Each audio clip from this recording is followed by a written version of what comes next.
예수님을 영접하고 하나님의 자녀가 된 우리를 통해서 천국의 향기가, 그리스도의 향기가 온 세상 가운데 가득 채워지기를 소망합니다. 우리가 요즘 수요 성경 공부 시간에 요한복음 ARF라는 주제로 공부를 하거든요. A는 ask, 요청하다, 질문하다라는 뜻이고요.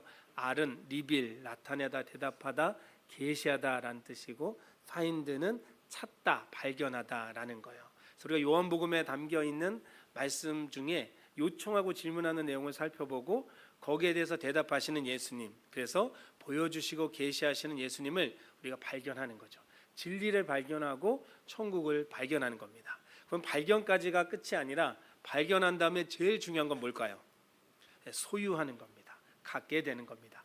아무리 좋은 것을 찾아내도 내가 갖지 못하면 소용이 없거든요. 그래서 우리는 말씀을 공부하면서 하나님 나라를 소유한 하나님 나라 백성이 돼야 되는데, 오늘 우리가 마태복음 5장 13절부터의 말씀을 읽었는데 1장 12절 그 앞에 있는 내용들을 보면 예수님께서 천국의 사람, 천국을 소유하는 사람은 어떤 사람인지에 대해서 설명을 해주십니다. 여러분 마태복음 5장 한번 3절 말씀 보시겠어요? 3절에 보면 그 다음부터 8가지의 유형의 사람이 나오는데, 첫 번째는 어떤 사람이라고 말하죠? 심령이 가난한 자. 그 다음엔 어떤 사람이에요? 애통하는 자. 그 다음은 온유한 자. 그리고 의에 줄이고 목마른 자. 긍휼히 여기는 자. 마음이 청결한 자. 화평하게 하는 자. 의를 위하여 박해를 받은 자. 이런 사람들은 그에 맞는 복을 받는다라고 해서 팔복이라고 이야기를 하죠. 각각 다른 복을 받는 것 같지만 한마디로 정리를 하면 어떤 복을 받느냐? 하나님 나라 백성이 된다는 거예요. 천국 소유하는 사람이 된다라고 예수님께서 말씀하신 겁니다. 이렇게 천국을 소유한 사람, 천국 백성을 된 사람들은 그 천국을 누리면서 마땅히 행해야 하는 의무가 있어요. 천국 백성이니까 천국 백성답게 성도답게 살아야 되는데, 그 내용이 바로 오늘 본문 13절부터 나타나 있는 거예요. 13절과 14절의 말씀을 보니까 예수님께서 너희는 무엇과 무엇이다 라고 이야기를 하시죠. 너희는 소금이고 빛이다 라고 이야기를 합니다. 너희가 소금으로 살고 빛으로 살면 너네는 천국 백성답게 성도답게 살고 있는 것이다 라고 이야기하는 거죠. 사랑하는 성도 여러분, 소금과 빛으로 살아내는 성도가 되시기를 바랍니다. 그러려면 소금이 어떤 존재인지 빛이 어떤 존재인지를 잘 알아야 되는데, 사실 모르는 분은 없죠. 여러분, 소금을 한마디로 하면 어떻죠? 짜죠. 소금은 짭니다. 소금이 짜기 때문에 하는 역할을 2가지 정도로 이야기를 하는데, 첫 번째는 뭐냐면 상하지 않게 한다는 거예요. 부패하지 않게 한다는 거죠. 요즘 현대인들이 좋아하는 TV 프로그램 중에 나는 자연인이다라는 게 있는데, 거기에 산속에 살다 보니까 전기도 없고 해서 냉장고 없이 사는 분들 많거든요. 그러면 누가 고기를 갖다 줘도 오래 보관 못하니까 뭐에 재워놔요? 소금에 재워둡니다. 소금으로 꽉 재워두면 오랜 시간이 지나도 부패하지 않고 상하지 않는다는 거예요. 바닷물도 넓게 보면 사실 고여 있는 거잖아요. 근데 그 바닷물이 썩지 않는 이유들이 있는데, 여러 가지가 있지만 그 중에 큰 것 중에 하나가 뭐냐면 그 안에 염분이 있기 때문이라는 거죠. 물 1리터에 35g 정도의 소금이 들어있대요. 그래서 염분 농도가 3.5% 정도 되는데, 그것만으로도 물이 썩지 않는다는 거죠. 2025년에 한국 리서치 정기조사, 여론조사를 했는데, 여론 속의 여론이라는 조사를 했는데, 그때 기독교인, 천주교도를 빼고 개신교도들만 얘기해도 무려 20%나 됐다고 얘기해요. 그러니까 우리처럼 교회를 다니는 사람들이 20%가 된다는 거죠. 그러니까 아니 바닷물은 35g, 3.5%만 들어가 있어도 썩질 않는데 기독교인이 20%나 되면 썩으면 돼요, 안 돼요? 안 된다라는 거죠. 그래서 이 소금을 생각하면서 우리는 썩지 않게 하는, 정결하게 하는 사람들로 살아야 한다라는 적용을 하는 것 우리가 많이 들었고 스스로도 느꼈을 텐데, 도전이 되고 좋은 교훈이다라고 말할 수 있습니다. 그런데 오늘 말씀 속에 말씀의 의미 그 자체를 추적하면서 소금이 짜기 때문에 어떤 기능을 하는가 생각을 하면 조금 다른 교훈을 얻을 수 있어요. 그건 뭐냐면 소금이 짜기 때문에 낼 수 있는 건 뭐냐면 바로 맛이라는 거예요. 맛이다라고 이야기를 합니다. 마가복음 동일 본문인 마가복음 9장 50절에 보면 무엇으로 짜게 하리요라고 하는 짜게 한다라는 단어가 아르티오라는 단어거든요. 헬라어로. 이 뜻이 뭐냐면 맛을 내다, 양념을 치다, 조미료로 맛을 내다라는 뜻을 가지고 있어요. 그럼 골로새서 4장 6절을 보면 소금으로 하는 것에 대한 분명한 뜻을 알게 되는데 우리 한번 화면을 보시면서 같이 읽어보겠습니다. 시작. 너희 말을 항상 은혜 가운데서 소금으로 맛을 냄과 같이 하라. 그리하면 각 사람에게 마땅히 대답할 것을 알리라. 아멘. 너희 말을 은혜 가운데 잘 해라라는 거죠. 말 막 하지 말고 말을 귀하게 잘해라라고 하는데 무엇을 비유로 드냐면 소금으로 뭐를 한다고요? 맛을 낸다는 거예요. 소금은 뭐 하는 역할을 하냐면 맛있게 만드는 거예요. 맛이 좋게 만드는 역할을 소금이 하는 거예요. 짠 것을 가지고 그 역할을 해내는 겁니다. 제가 가끔 집에서 정말 가끔 집에서 요리를 합니다.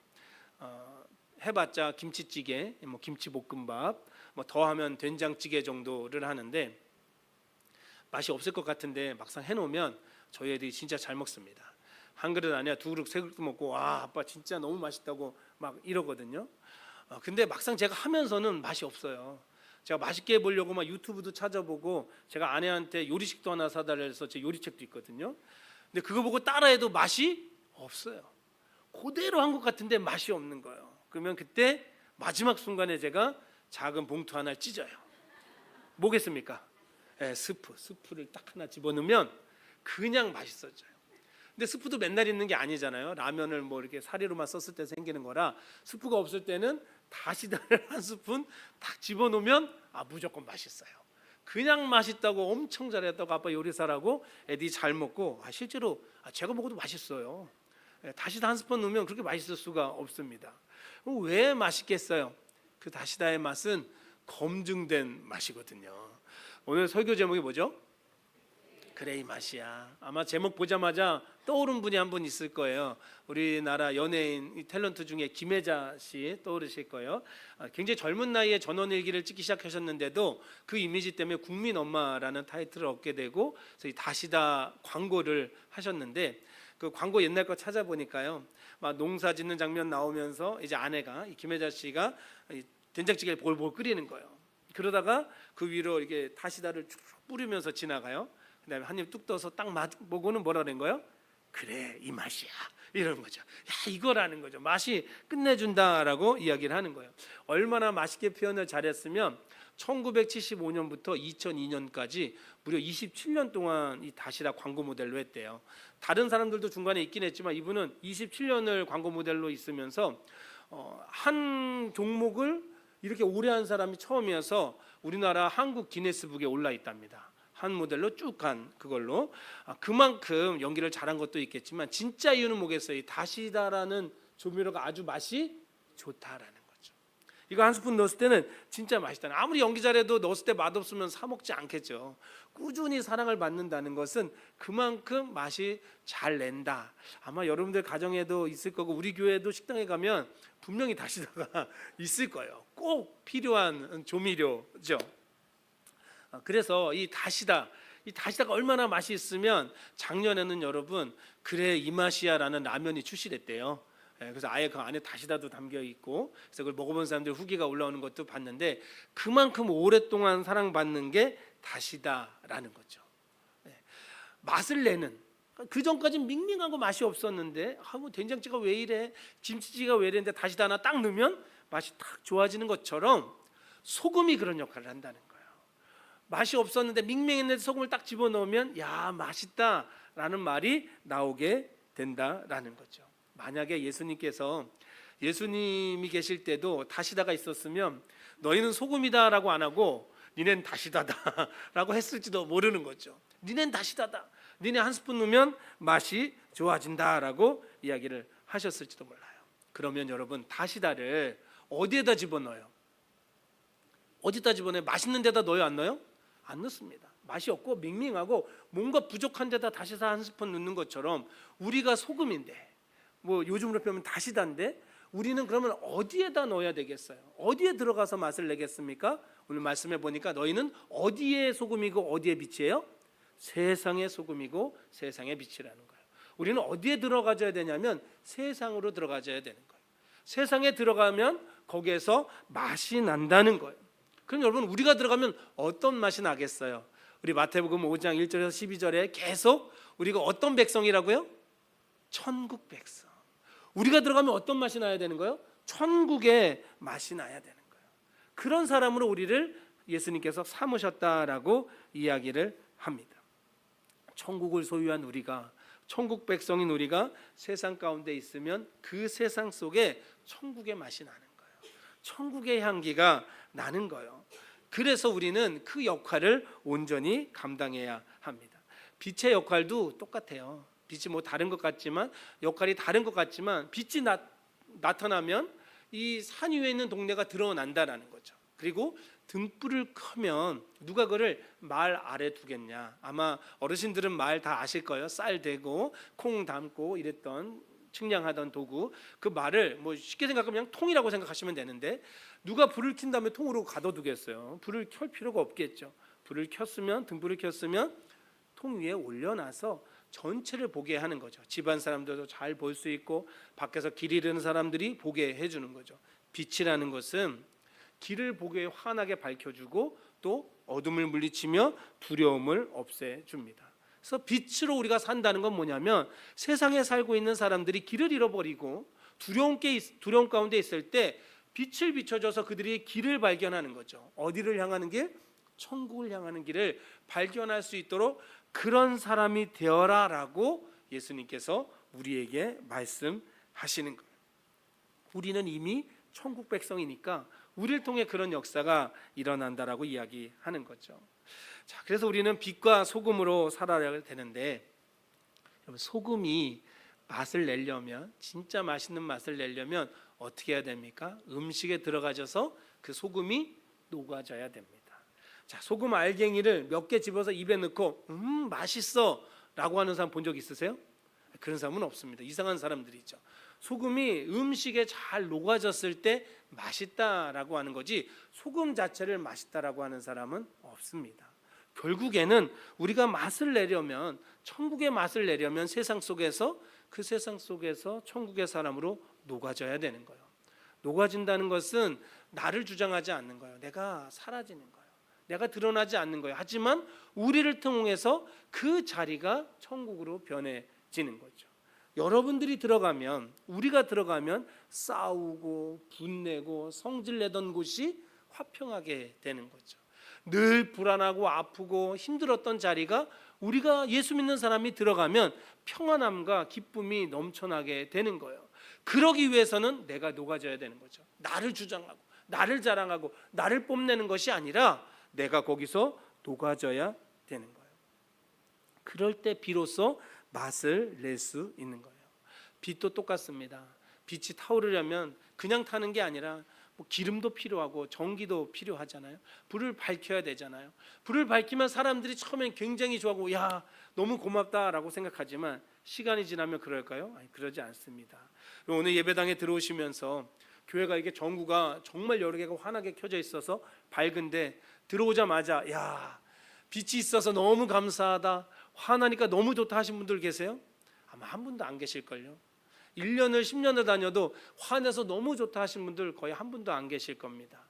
아마 깜깜한 데서 촛불 하나만 있어도 야, 너무 고맙다라고 생각하겠지만, 시간이 조금만 지나면 그 빛은 잃어버리고 그저 내가 하는 일에 바빠지는 거예요. 세상에서 우리가 빛으로 빛나면 좋아할 것 같지만 그렇게 우리를 집중해 주지 않아요. 근데 우리는 그 빛을 내기 위해서 우리를 태워야 되거든요. 내가 타야 되는 거예요. 남들이 못 알아줘도 내가 타야 되는 거죠. 그렇기 때문에 이건 너무나 어려운 일이에요. 나는 녹아지고 나는 타야 되는데, 그래서 세상에 맛을 내고 세상에 길을 보여주는데 나는 드러나지 않아요. 나는 나타나지 않아요. 그래서 참 어렵지만 그 길을 가야 하는 것이 바로 천국 백성이라는 것을 우리가 마음속에 새겨야 할 것입니다. 우리가 빛나기 시작할 때, 우리가 빛으로 타오르기 시작할 때, 우리가 소금으로 맛을 내기 시작할 때 비로소 사람들이 야, 세상이 참 살만하다라고 이야기하게 되는 거죠. 힘든 거는 틀림없거든요. 누군가를 위해서 녹아내리고 누군가를 위해서 탄다는 것은 정말 어려운 일이지만 우리가 그 일을 끝까지 해내야 되는 이유는 예수님 때문이죠. 우리가 그런 사람이라는 걸 잃어버리지 않아야 이것을 해낼 수 있어요. 오늘 말씀만이 아니라 성경에 보면 소금에 대해서 이야기하면서 만약에 소금이 맛을 잃으면 어떻게 한다고요? 그냥 길에 던져질 뿐이다라고 이야기합니다. 근데 우리에게는 이 개념이 없어요. 여러분 혹시 살면서 소금 맛 잃은 거 맛본 적 있으세요? 거의 없으실 거예요. 왜냐하면 우리가 사용하는 소금은 이 바닷물을 증발시켜서 아주 정제된 순도 높은 소금을 사용하기 때문에 맛을 잃어버린 소금을 만나기가 어렵습니다. 하지만 예수님 당시 더 고대에는 대부분의 소금이 바닷물을 증발시킨 것이 아니라 땅에서 발견해낸 거거든요. 이게 바위 있는 데서 캐낸 거예요. 그래서 암염이라고 부르거든요. 그래서 이 암염에는 소금기가 있어서 그걸 갖다 소금으로 사용하는데 처음에 발견했을 때는 정말 짜고 딱 맞는데 이것을 갖다가 집에서 보관할 때 자칫 잘못 보관하면 소금기는 싹 빠져버리고 그냥 뭐만 되는 거예요? 그냥 돌덩이 되는 거예요. 아무 의미가 없어서 갖다 버린다는 거죠. 그래서 관리를 잘 해야 돼요. 아주 관리를 잘할 때 소금으로서 역할을 하게 되는데 우리도 마찬가지인가요? 내가 하나님 나라의 백성이에요? 천국 백성이에요? 그럼 이것을 그냥 나 맞지 하고 지나가는 게 아니라 끊임없이 내가 하나님 나라 백성이라는 것을, 예수님의 제자라는 것을, 하나님의 자녀라는 것을 기억하고 만들어 가야 됩니다. 그러려면 계속해서 말씀을 가까이, 예수님을 가까이 해야 합니다. 우리가 예수님을 가까이 하고 말씀을 가까이 할 때는 언어가 달라요. 표정이 달라요. 근데 어느 순간 사람과 가까이 하고 세상과 가까이 하고 다른 것들에 집중하기 시작하면 나도 모르게 얼굴색이 다 바뀌고요. 언어도 달라집니다. 감사와 기쁨을 표현이 나오던 사람이 불평하고 원망하는 말들을 훨씬 많이 합니다. 여러분 스스로 한번 돌아볼 수 있으면 좋겠어요. 우리 자신을 돌아볼 수 있으면 좋겠어요. 내 입술에서 불평이 먼저 나오고 원망이 먼저 나오고 비방이 먼저 나오고 어려운 말들만 계속 내 안에 생겨나면 나는 맛을 잃어가고 있는 거예요. 나는 내 정체성을 잃어버리는 거예요. 여러분 그때 다시 예수님께로, 다시 말씀 앞으로 나오는 저와 여러분 되기를 축복합니다. 프랑스와 영국이 굉장히 가까이 있대요. 가까이 있으면 사이가 좋기도 하지만 싸우기도 많이 싸우잖아요. 근데 프랑스와 영국은 무려 100년 전쟁을 펼쳤습니다. 역사 시간에 한 번씩 보셨을 수도 있어요. 이 100년 전쟁을 이들이 펼치는데 이렇게 오랫동안 싸웠어요. 100년 전쟁을 펼치면서 이들이 무려 정확히는 116년을 싸우거든요. 얼마나 괴로웠겠습니까? 한 16년만 싸워도 나라가 초토화될 텐데 116년을 싸우면서 괴로워했던 거예요. 근데 그 싸웠던 이유도 사실 우리가 생각하면 이해가 잘 가지 않는 건데 뭐 거기까지는 관심 없고, 근데 그 중에 프랑스의 칼레라는 도시가 있었는데 1년 가까이 계속 공격을 당하면서 힘들었던 거죠. 근데 끝까지 잘 저항을 하다가 도저히 지원군이 없어서 이제 영국 왕 에드워드 3세한테 항복을 했어요. 우리를 좀 불쌍히 여겨줘라, 우리가 잘못했다라고 얘기를 한 거예요. 이 에드워드 3세가 너무 화가 많이 난 거죠. 1년을 힘들었으니까, 여기를 못 뚫고 지나갔으니까 좋다, 대신 내가 용서해 줄게, 어차피 이겼으니까 우리 땅이 될 테니까. 그런데 다는 못 살려주고 6명을 뽑아와라. 그 6명을 대표로 뽑아오면 내가 그 사람들을 목매달아 죽이고 교수형하고 나머지는 살려주겠다라고 이야기하는 거예요. 다 살 수 있는데 6명 못 사는 거죠. 그럼 그 6명 되고 싶은 사람이 누가 있겠어요? 그 중에서 웨스티슈 드 생피에르라는 사람이 자원을 합니다. 내가 그 6명 중에 한 명이 되겠소. 근데 이 사람은 그 칼레시에서 가장 부자였던 사람인 거예요. 그러니까 내가 한 명이 될 테니 나머지 칼레 시민들이여 용감히 나서시오라고 얘기를 했어요. 그랬더니 한 명 한 명 자원을 해서 전부 6명이 채워졌는데 그 나머지 5명도 어떤 사람이었냐면 그 도시의 시장, 그리고 돈 많은 상인, 법률가, 부유한 귀족들이 자원을 했습니다. 그래서 이제 이 사람들이 목에다 밧줄을 메고 교수형을 당해야 되는데 이제 그렇게 죽을 위기에 딱 처했는데 그때 연락이 온 거죠. 이 영국의 에드워드 3세 왕비 아내가 임신을 한 상태였는데, 내가 임신했으니까 사람 죽이지 말고 그냥 넘어가요, 어차피 우리 땅인데, 이렇게 간곡히 부탁을 했더니 에드워드 3세도 그래, 죽은 거나 마찬가지니까 내가 니네 살려줄게 하고 죽이지는 않고 착 지나가게 된 거예요. 어쨌거나 이 사건으로 인해서 6시민의 그 용기와 희생정신이 높은 신분에 따른 도덕적 의무라는 노블레스 오블리주의 시작, 근간이 되었던 거죠. 이 사건이 있은 후에 500년이 지난 다음에 프랑스에서 우리 그 용감했던 시민을 기리자, 그래서 우리가 그런 사람으로 살기 위해서 동상을 세우자라고 했더니 다들 찬성을 했어요.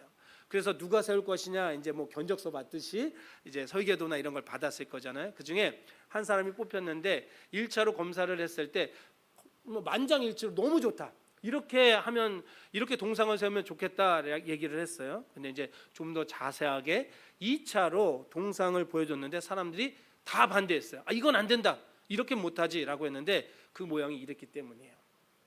그럼 이 얼굴들이 영웅으로 보이세요, 괴로워하는 사람으로 보이세요? 괴로워하고 아파하는 사람이죠. 자원하는 사람으로 보이세요, 억지로 끌려가는 사람으로 보이세요? 솔직히 억지로 끌려가는 사람 같죠. 당당하게 어깨 펴고 내가 죽겠다라고 하는 게 아니라 고민하고 아파하면서 이렇게 가고 있는 거예요. 그러니까 이게 무슨 영웅 같냐, 이거 하지 말자라고 반대가 엄청 심했어요. 하지만 그럼에도 불구하고 조각가는 아니다, 나는 이렇게 해야 된다, 이렇게 해야 된다. 그것도 동상을 세울 때도 보통 제 키만큼 높여서 위에다 동상을 세우잖아요. 동상도 그렇게 하지 말고 받침을 해도 아주 얕게 하고 그냥 길거리에서 누구나 눈 마주치고 볼 수 있게 그렇게 만들어야 된다. 우리의 영웅들은 처음부터 잘나고 똑똑하고 대단해서 그렇게 나간 것이 아니라 아프고 힘들고 어렵지만 그 마음으로 헌신한 사람들이기 때문에 그 모습을 닮아야 한다, 그 모습을 따라가야 한다라고 주장했고, 그 주장이 받아들여졌어요. 그 주장을 했던 사람이 여러분들이 잘 아시는, 아마 들어보셨을 거예요, 오기스트 로댕이라는 사람이에요.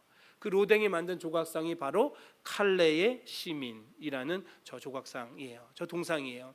이렇게 지금 보기에 꽤 커 보이죠? 이거보다 더 작게 정말 사람 눈높이로 되어 있는 동상도 있어서 이게 대단한 자리에만 있는 게 아니라 길거리에 있는 거예요. 광장에 있는 거예요. 그래서 사람들이 지나가면서 언제든지 볼 수 있고 기억하며 그 희생 정신을 기리고 나도 그렇게 살자라고 말할 수 있던 거죠.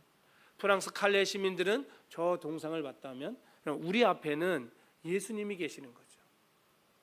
예수님이 우리한테 너 소금으로 살아야 된다니까, 너 빛으로 살아야 된다니까, 너는 그렇게 살아야 돼라고 하면서 던져버리신 게 아니라 먼저 그걸 보여주신 거예요. 예수님이 소금으로 녹아내리셨고 예수님이 빛으로 타오르셨던 그 순간을 보여주셨고, 내 발걸음을, 내 발자취를 너희도 따라와라 라고 우리 주님께서 말씀하시는 거예요. 우리 눈앞에 계신 예수님의 십자가, 우리 눈앞에 걸어가신 예수님의 발자취를 따라가며 빛으로 소금으로 살아가는 우리 모두가 되기를 주님의 이름으로 축복합니다. 이제 말씀을 맺겠습니다. 나를 녹이기 싫을 때, 나를 태우기 싫을 때가 분명히 찾아올 겁니다. 내가 녹아진 줄도 모른다니까요. 누구 때문에 맛이 나게 됐는지도 모른다니까요. 여러분, 맛있는 된장찌개를 먹으면서, 맛있는 김치찌개를 먹으면서, 이야, 다시다, 정말 고맙다, 다시다 덕분이다, 이거 만든 CJ 찬양합니다, 이런 분들이 있으세요? 아무도 없어요. 그냥 그 맛을 즐길 뿐입니다. 우리가 세상 가운데 녹아지고요, 타오르면 사람들이 아까 말씀대로 잠깐 그 빛나는 장면에 주목할지 몰라도 자기 삶 살기 바쁘고 어쩌면 우리가 원하는 모습으로 안 살 수도 있습니다. 그런데도 우리는 녹아져야 되고 우리는 빛을 내는 사람으로 살아야 되니 가슴이 막 답답하고 불평이 내 안에 막 터져 나올 수 있어요. 그때 예수님을 생각하시기 바랍니다. 그때 예수님을 바라보시기 바랍니다. 예수님 우리를 세상 가운데 보내시면서 내가 너를 통해서 세상을 살맛나게 만들겠다, 내가 너를 통해서 세상이 천국의 맛을 보게 만들겠다, 내가 너희를 통해서 세상이 천국을 향하는 길을 보게 만들겠다. 그런데 너무 힘들 때 나를 봐라, 앞서가고 있는 나를 보고, 앞서서 있는 나를 보고 너희가 그 길을 가기 원한다 말씀하시는 거죠. 사랑하는 성도 여러분, 우리 앞서 소금으로, 빛으로, 희생제물로, 화목제물로 이 땅에 오셔서 낮아지고 섬기셨던 예수님을 바라보며 우리도 우리를 보내신 자리, 우리를 세우신 그 자리에서 빛으로, 소금으로 빛으로 살아가는 저와 여러분 되시기를 주님의 이름으로 축복합니다.